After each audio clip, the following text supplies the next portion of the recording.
Hello guys, ఎలా ఉన్నారు? మీరు బాగున్నారు అనుకుంటాను. నేనే బాగానే ఉన్నాను. గ్యాసిఫికేషన్ గురించి మనం మాట్లాడుకుందాం. గ్యాసిఫికేషన్ అంటే థర్మోకెమికల్ ప్రాసెస్ అనమాట. ఇది సాలిడ్ ఆర్ లిక్విడ్ ఫ్యూల్స్ అన్ని కంబస్టివ్ గ్యాస్లోకి కన్వర్ట్ చేస్తుంది.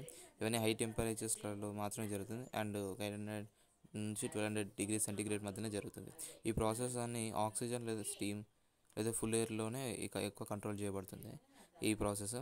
అండ్ మెయిన్గా ఈ సిన్ గ్యాస్ లోకి ఫామ్ అవుతుంది. మెయిన్ ప్రోడక్ట్ అనేది సిన్ గ్యాస్లో ఫామ్ అవుతుంది. అంటే దాన్ని సింథటిక్ గ్యాస్ అంటారు.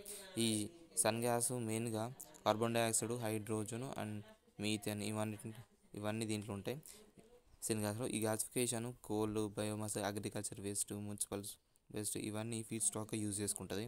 ఇవన్నీ క్లీన్ ఆల్టర్నేటివ్ని ట్రెడిషనల్ కంబషన్ క్లీనర్ లాగా కన్సిడర్ చేసుకుంటుంది. ఈ ప్రాసెస్ అన్ని harmful emissions like SO2, NOx and particulate matter అన్నిటి ప్రాసెస్ని రిడ్యూస్ చేస్తుంది.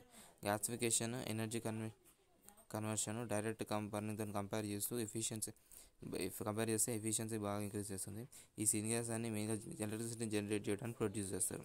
ఈ సిన్ గ్యాస్ మెయిన్గా ఇండస్ట్రియల్ బౌలర్స్ అండ్ ఇంజన్స్కి బాగా యూస్ఫుల్ అవుతుంది. ఇవన్నీ లిక్విడ్ ఫ్యూల్స్గా కన్వర్ట్ అయ్యి మిథనాల్, సింథటిక్ డీజిల్గా కన్వర్ట్ అవుతాయి. ఈ గ్యాసిఫికేషన్ అన్ని డిపెండెన్స్ ఫాసిల్ ఫ్యూల్స్ మీద డిపెండ్ అయ్యి అన్నిటిని రెడ్యూస్ చేస్తుంది. ఈ technology waste to energy systems support చేస్తుంది. Biomass gasification renewable energy eco friendly. ఇవన్నీ ల్యాండ్ ఫిల్ వేస్ట్ని తగ్గిస్తూ యూటిలైజ్డ్ ఆర్గానిక్ మెటీరియల్ ద్వారా ల్యాండ్ ఫిల్ వేస్ట్ని తగ్గిస్తుంది. గ్యాసిఫికేషన్ ప్లాంట్స్ అన్ని లార్జ్ స్కేల్స్లలో సెట్ చేసుకుంటారు.